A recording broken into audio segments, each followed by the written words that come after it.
Assalamualaikum warahmatullahi wabarakatuh.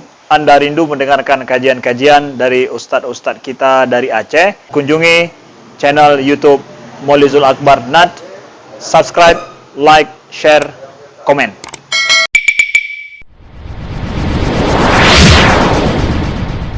Sayyidina Muhammadin wa ala alihi wa ashabihi ajma'in.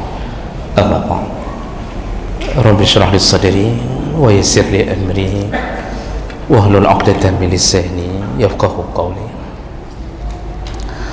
Segala puji bagi Allah, kemudian salawat dan salam kepada Rasulullah, pada keluarga dan seluruh sahabat-sahabatnya,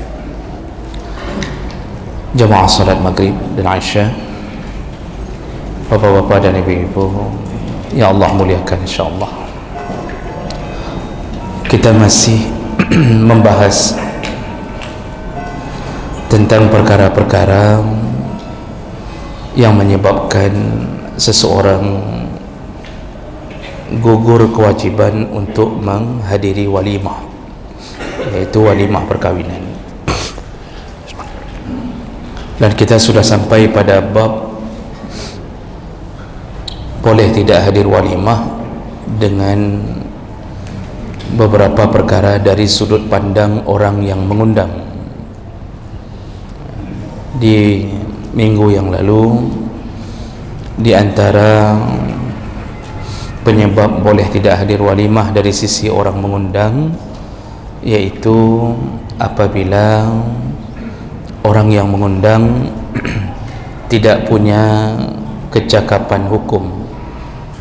Artinya sahibul hajah tidak punya kecakapan hukum. Apakah anak-anak atau orang gila atau orang yang di dalam peliharaan orang lain, ya, artinya seperti autis dan sejenisnya. Nah, apabila sahibul hajahnya orang-orang begini, yang mungkin dia buat walimah dia tidak tahu tujuannya untuk apa, maka boleh tidak menghadirinya. Ya.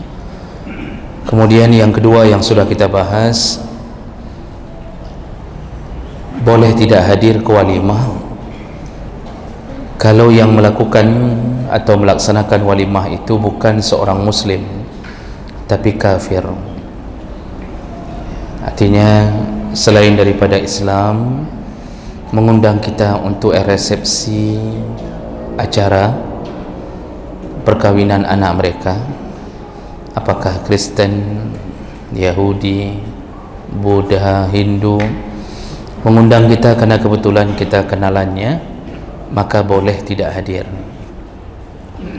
Karena yang wajib hadir adalah undangan sesama muslim, bukan undangan dari orang kafir.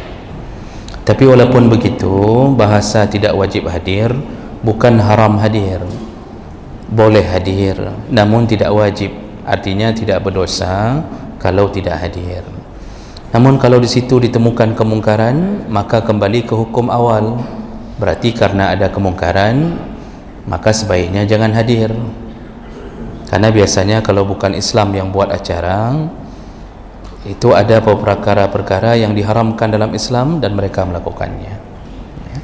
Baik, kita sambung berikutnya. Yang menyebabkan kita boleh tidak hadir walimah adalah ayakuna da'i fasiqan. Orang yang mengundang atau sahibul hajah itu adalah orang fasik. Jadi kalau yang punya acara orang fasik, maka dibolehkan tidak menghadirinya. Ishtaratal fuqaha liluzum ijabatil walimah alla yakuna ad-da'i fasiqan. Fa in kana ad-da'i fasiqan fala tulzamu ijabatahu. Jadi para ahli fikih sepakat mengatakan kalau orang fasik yang punya acara, maka dibolehkan untuk tidak hadir ke acara tersebut. Namun kalau bukan orang fasik, wajib hadir selama tidak ada penghalang lain.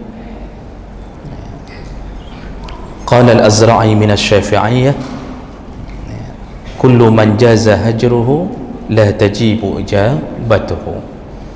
Jadi Imam Al-Azra'i dari kalangan ulama Syafi'iyah mengatakan setiap orang yang boleh ditinggalkan berteman dengannya, maka boleh ditinggalkan untuk tidak menghadiri acara walimahnya. Salah satu atau salah seorang yang boleh kita tinggalkan dalam berteman, artinya jangan jadikan dia teman akrab, jaga-jaga jarak dengannya. Siapa mereka? Di antaranya adalah orang fasik.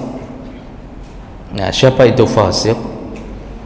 Fasik itu orang yang telah jatuh ke dalam dosa besar, belum bertaubat, dan terbiasa dengan melakukan dosa kecil. Itu fasik. Jadi semua dosa besar tidak harus hanya berzina. Jadi orang hari ini melihat seakan-akan dosa besar itu berzina, berjudi, tapi lupa bahwa makan haram itu fasik. Bekerja di tempat atau lembaga haram itu fasik. Kita tahu itu memajukan dunia riba. Lembaga itu kita tahu memajukan dunia riba. Walaupun sudah bertulis syariah, tetapi masih meminjamkan uang kepada nasabah dengan perjanjian bayar lebih dengan margin tertentu. Kita tahu, tapi kita bergelut di dalamnya. Kita bekerja memajukan dunia itu. Ini pekerja-pekerja ini itu fasik. Jadi seakan-akan orang hari ini melihat bahwa dosa itu yang model-model seperti tadi, judi, zina. Jadi hanya judi, zina, mabuk, sabe-sabe, itu fasik. Tidak salat, fasik. Orang yang salat tapi kalau terus-terusan dalam dunia riba, itu fasik. Baik rentenirnya atau pengelolanya ataupun nasabahnya sama-sama fasik. Nah, orang-orang yang begini kalau buat acara walimah itu boleh tidak hadir, boleh tidak hadir. Jadi kita hari ini mengecilkan kalimat fasik, padahal cukup ramai orang fasik. Kalau mau jujur, hari ini cukup ramai orang fasik yang makan haram. Subhanallah, dalam berbagai pekerjaan orang bisa makan haram. Seorang guru itu pekerjaan yang sangat mulia, tapi bisa didesain untuk makan haram. Macam-macam caranya. Kadang-kadang yang sudah sertifikasi, yang seharusnya mengajar 24 jam seminggu tapi tidak mengajar, sewa anak-anak baru lulus, suruh mengajar, kasih 500.000, yang dia dapatkan dari sertifikasi sejumlah gaji 3,5 juta. Ambil anak-anak yang baru lulus yang tak tahu mau kemana-mana, yang terduduk-duduk di depan rumah, yang ijazah dia pegang tak tahu kemana-mana, dia bilang mau ngajar, ganti saya saja ngajar. Suruh ngajar, dikasih 500.000. Anak-anak baru lulus S1 dikasih 500.000, kan bisa loncat-loncat dalam kegelapan. Hanya kayak grup-grup dalam pada. Yang penting ada kerja. Yang enggak ngajar, tanda-tanda tangan saja, enggak ngajar. Padahal dia yang dapat sertifikasinya, seharusnya dia yang dianggap profesional mengajar, tapi enggak ngajar. Uang 3 juta ambil, kasih ke sana 500.000. Ini uang apa ini? Kalau mau jujur, ini kan uang haram. Jadi macam cara, macam pekerjaan hari ini bisa jatuh ke dunia haram. Itu para pedagang-pedagang, penjual besi, semen, ketika kong kali kong, ini sama-sama king kong ni yang kerja ni, Pak. Ketika melakukan kong kali kong sama satu perusahaan atau satu kontraktor untuk menipu bon, ya, jadi di markup di atas bon dengan perjanjian berdua, ya, yang punya kedai merasa membantu untuk mendapatkan langganan yang banyak, jadi dia disuruh apapun mau daripada kehilangan langganan. Yang menyuruh juga ingin mengambil lebih daripada yang dia kerjakan. Jadi semen yang seharga 100 yang dia butuhkan 100 sak, diminta tulis mencapai 150 sak untuk dilaporkan ke atas. Yang 50 sak itu apa? Itu makan semen atau makan haram? Makan haram. Mana mungkin makan semen? Tapi dianggap biasanya Anas bin Malik ketika beliau termasuk yang berumur panjang dari kalangan sahabat, ketika melihat ada sahabat tabi'in, di kalangan tabi'in yang masih hidup bersama sahabat, mulai jatuh ke dalam dunia dosa-dosa besar yang sederhana, lalu beliau menasihati, ketahuilah kalian, kami dulu di masa Rasulullah, apa yang kalian lakukan hari ini kami menganggapnya dosa besar di masa lalu. Kami takut dosa seakan-akan gunung jatuh ke atas kami. Begitu takutnya kami kepada dosa. Kalian hari ini menganggap dosa bagaikan lalat lewat di depan mata. Maka rata-rata orang fasik hari ini. Jadi bukan hanya yang tidak solat, yang solat berjamaah pun bisa fasik. Membuat-buat program tertentu yang tidak ada, cuma cok-cok foto saja, cok-cok dokumentasi, berdiri-berdiri di jalan 2 kali, ambil komunikasi, laporkan seakan-akan ada selalu. Itu dapat uang, keluar uang. Ini uang apa ini? Uang haram, nyopeng haram. Dalam segala hal orang bisa jatuh dalam fasik. Makanya kalau kita seandainya hari ini ngaku jujur, enggak ada orang yang bisa kita datangi walimahnya dengan sempurna, kecuali orang-orang yang dijaga oleh Allah Subhanahu wa taala, betul-betul takutnya kepada Allah, tidak berani menyentuh dunia haram. Jadi beginilah para ulama mensyaratkan boleh tidak hadir ke walimah orang yang fasik. Orangnya fasik, pemilik hajatnya fasik. Jadi kalau datang undangan ternyata orangnya enggak pernah solat, apakah wajib hadir? Jawabannya tidak. Tidak wajib hadir. Bolehkah hadir? Boleh, namun tidak wajib. Kalau enggak datang tidak berdosa, karena pada dasarnya hukum asal enggak datang ke walimah orang dosa. Kalau enggak ada uzur, ternyata karena fasiknya orang yang punya acara menyebabkan gugurnya dosa, tidak berdosa. Nah, hati-hati dengan urusan dosa ini. Betul-betul orang hari ini, subhanallah, Nabi mengatakan la ya'tiyanna 'alan nasi zamanun, akan datang suatu zaman pada umatku,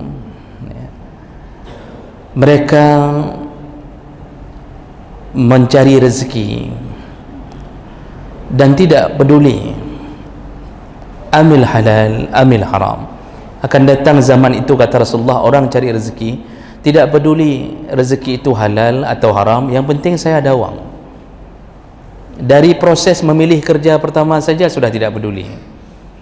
Demi lulus di satu instansi, sogok, dijual sawah, jual sapi, menyogok demi mendapatkan pekerjaan itu. Enggak peduli disyaratkan 80 juta kah.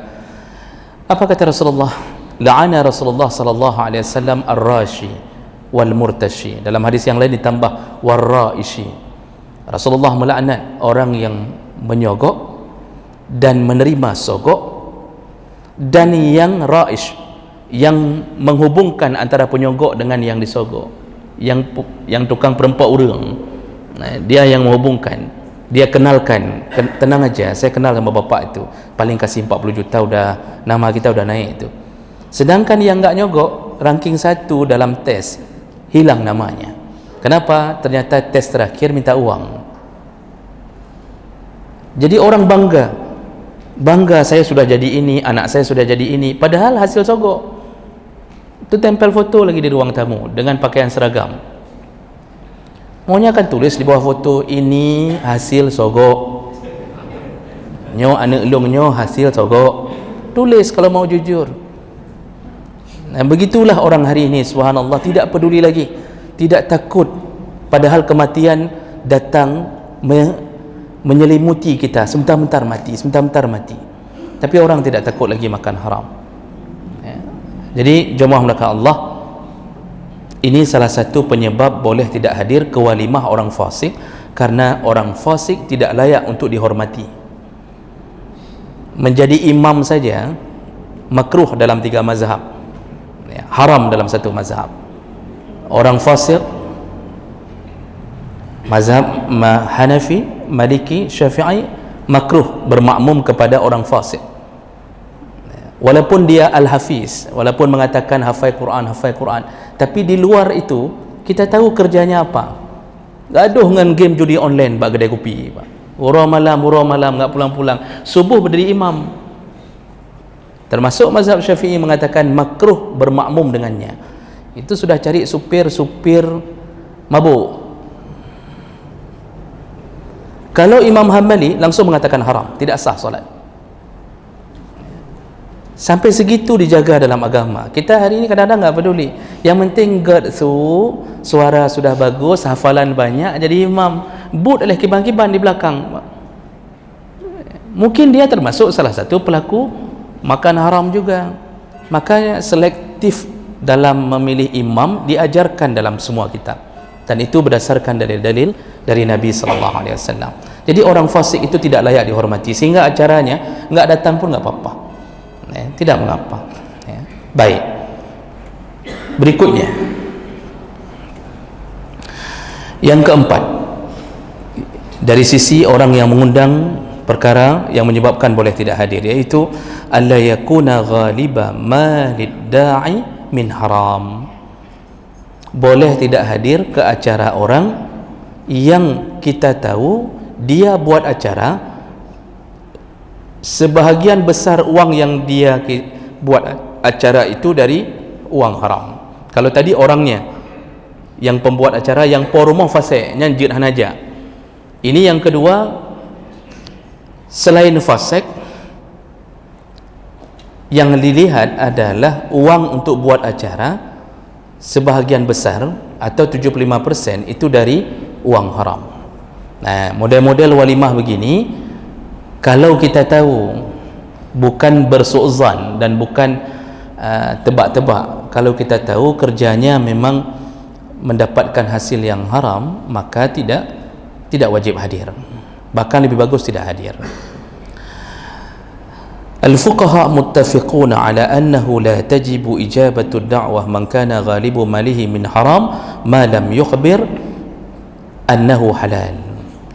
Jadi sepakat para fuqaha mengatakan boleh tidak hadir ke walimah orang yang sebahagian besar uang digunakan untuk walimah itu uang yang haram, selama tidak ada kabar bahwa itu uang halal. Jadi yang pandangan awam, pandangan orang tahunya, dia kerjanya kerja di tempat haram. Misal seperti biasanya mungkin dia germo,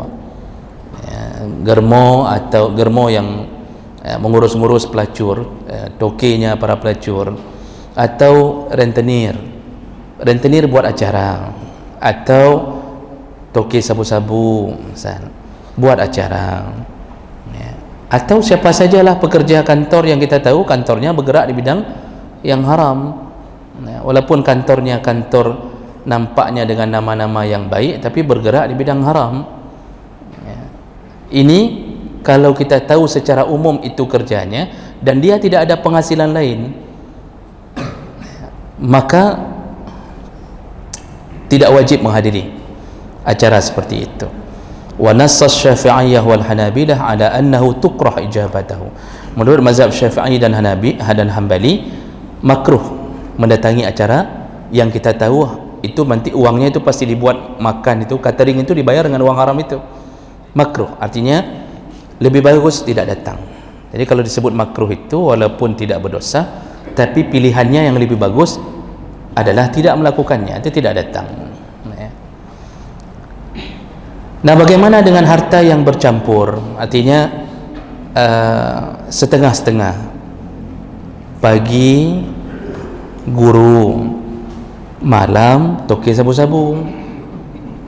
Jadi dari uang PNS pun masuk secara halal karena dia ngajar, tapi ada kerja sampingan.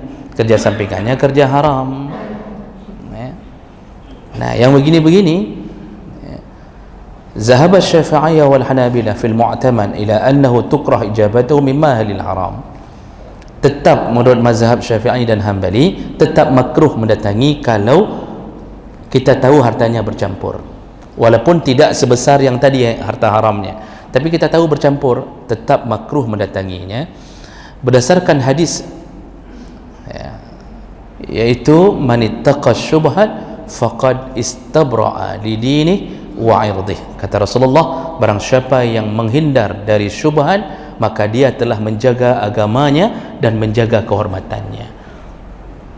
Jadi kan Rasulullah ketika mengatakan al-halalu bayyin, yang halal itu sudah jelas, wal haramu bayyin, yang haram sudah jelas, wa bainahuma, di antara halal dan haram ini, di antara keduanya itu ada yang disebut syubhat, bercampur antara halal dan haram, itu syubhat.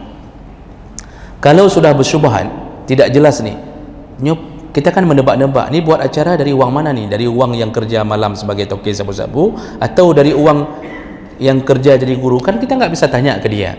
Ada yang berani tanya, misal ni buka acaranya dari pengpan ya, nggak ada yang berani tanya apa. Nanti dijawab pur sangka, pasti begitu jawabannya. Makanya kalau sudah seandainya ragu-ragu, berarti orang ini jatuh ke dalam pilihan syubhat. Ini dia nanti datang, dia makan yang halalnya atau yang makan haramnya. Karena kuah nggak bisa dipisahkan, kuah halal, kuah haram, manuk halal, manuk haram, kan nggak bisa, kita datang kan nggak dipisah-pisahin tuh.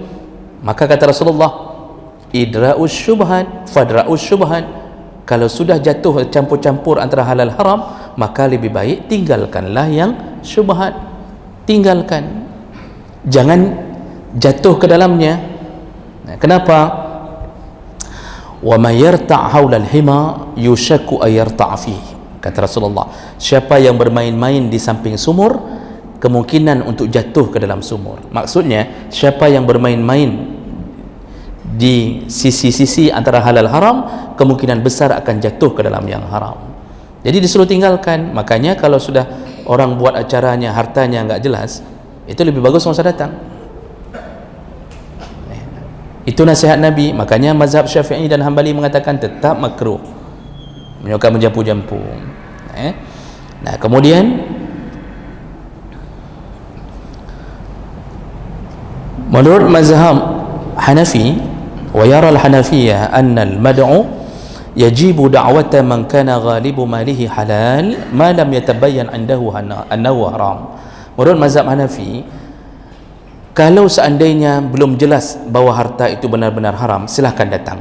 Artinya bukan wajib datang, silahkan untuk datang. Kalau belum jelas yang haramnya, artinya lebih kuat, silahkan datang. Kalau dalam mazhab Hanafi. Ya. Kalau dalam mazhab Maliki, wa qala al-Malikiyah idza kana fi at-ta'am syubhah la yajuzu al-hudur wala al-akl. Mazhab Maliki dengan tegas langsung mengatakan enggak ada makruh-makruh itu. Kalau sudah di dalam makanan walimah itu atau undangan apapun ada syubhat, enggak jelas halal haramnya, maka apa kata Imam Malik? La yajuzul hudur, jangan hadir. Jangan hadir. Walal akal, hadir jangan, makan jangan.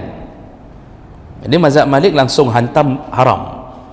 Haram hadir, haram makan. Mazhab Syafi'i Hambali tadi mengatakan makruh, lebih bagus dengan datang. Mazhab Hanafi selama belum jelas haramnya silahkan datang. Mazhab Malik jangan datang dan jangan makan. Jadi kalau kita mau ambil garis, lebih banyak yang mengatakan jangan hadir ke tempat orang yang buat acara yang bercampur-campur antara halal dan haram. Kalau datang bagaimana? Ya, berarti kita bisa mengambil salah satu ijtihad tadi. Datang masih boleh, karena kita pun nggak bisa memisahkan harta halal dan haram. Ya. Namun lebih bagus pilihannya jangan dekat-dekat ke tempat yang kita tidak tahu daging kita akan terisi dengan yang haram atau tidak. Jemaah melakukan Allah, orang-orang dulu itu paling takut makan haram. Dalam imam-imam mazhab, mereka berhasil menuntut ilmu sampai jadi ulama-ulama besar. Itu tidak ada lain yang menyebabkan Allah buat mereka bisa begitu, cuma karena mereka menjauhkan diri dari harta haram. Jadi nggak pernah dididik anak dengan harta haram. Ibunya Imam Syafi'i dalam sejarah manaqib Imam Syafi'i, ketika beliau menuju ke pasar, Imam Syafi'i sekitaran umur beliau, Imam Syafi'i itu sudah meninggal ayahnya sekitar umur 2 tahun, Pak. Beliau yatim itu. Imam Syafi'i, ya, Muhammad bin Idris Syafi'i. Lalu ketika tidak, saya lupa umurnya berapa, masih balita lah Pak ya, 2 tahun ke atas sedikit kalau saya tidak salah. Itu ditinggalkan oleh ibunya sebentar, ibunya pergi ke pasar beli sesuatu. Begitu balik, ternyata Imam Syafi'i kecil itu sudah di tangan tetangga, sedang diberi susu oleh tetangga. Kebetulan tetangga juga punya anak, jadi diberi susu. Dan di dunia Arab memberi susu ke orang lain itu biasa, namun tetap hukum radha'ah tetap berlaku, hukum anak susuan. Langsung diambil oleh ibu Imam Syafi'i, lalu kemudian dimasukkan ke rumahnya, dicongkel tenggorokan Imam Syafi'i untuk memuntahkan susu tadi. Kenapa begitu? Ternyata dalam keterangan disebutkan bukan beliau ingin menuduh tetangganya makan haram, tapi beliau takut kalau tetangganya ada terjerumus dari makan haram dan jatuh ke anaknya sampai dikeluarkan kembali susunya. Ibunya tidak ingin ada makanan lain yang masuk ke dalam diri anaknya. Makanya ketika ibunya memesankan kepada Imam Syafi'i untuk menuntut ilmu ke Baghdad, karena waktu itu mercusuar ilmu Baghdad, Imam Syafi'i disuruh oleh ibunya, ini tinggal di Mekah nih, karena beliau lahir di Palestin, lalu dibawa oleh ibunya sepeninggal ayahnya ke Makkah, karena ibunya orang Makkah, keturunan orang-orang di Makkah. Lalu Imam Syafi'i ingin menuntut ilmu ke Baghdad, tapi beliau ragu karena ibunya tinggal sendiri. Lalu ibunya mengatakan bahawa berangkatlah nak, pergilah engkau, tuntutlah ilmu. Imam Syafi'i bertanya, bagaimana denganmu wahai ibu? Siapa yang peliharamu? Jangan fikirkan aku, pergilah, tuntutlah ilmu. Dan dipesan, jangan pulang wahai Muhammad, jangan pulang sampai ku dengar engkau telah jadi orang alim. Itu pesan Ibu Syafi'i, enggak dikasih pulang wah.